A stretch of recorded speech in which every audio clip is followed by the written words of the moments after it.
Back with me, Yunita Putri in great news. This time we'll be delivering news of China's economic growth will slow sharply in 2022.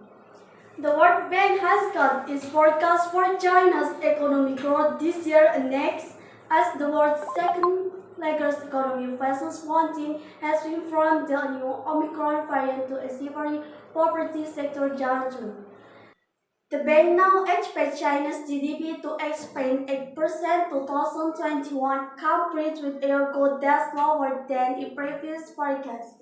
It also cut its 2022 forecast from 5.4% to 5.1%, which would make the second slowest patch of growth for China since 1990, when the country's economy increased 3.9%, following international sanctions related to the 1989 Tiananmen Square massacre. China's economy grew 2.2% in 2020.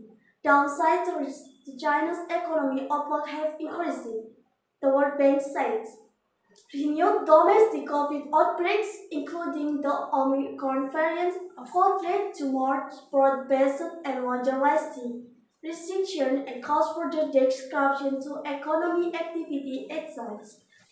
China was the only major economy to record growth in 2020, but this year it has been dealing with a lot of threats to its expansion, including pandemic-related curbs in energy grants and unprecedented return of private enterprises.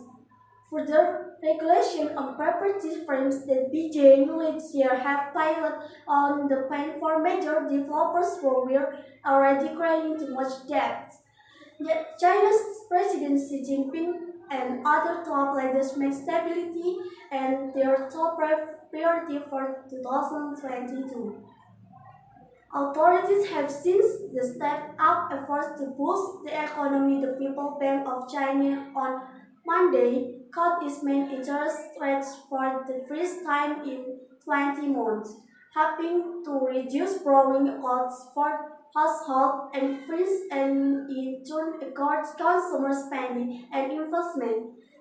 Although China's authorities should stand ready to aid fiscal policy and provide liquidity to stem risks of contagion from distressed developers, the World Bank argues that the traditional playbooks of boosting growth through infrastructure and real estate investment has run its course. That includes efforts to make China a consumption and service-driven economy, like markets and the private sector rather than state leadership and regulation, play a great role and transitioning from a high to a low carbon economy. To support the rebalancing, the bank suggested China conduct fiscal efforts to create a more progressive tax system and boost social safety nets, encourage with wide use of carbon pricing, and promote the development of bridge financing instruments.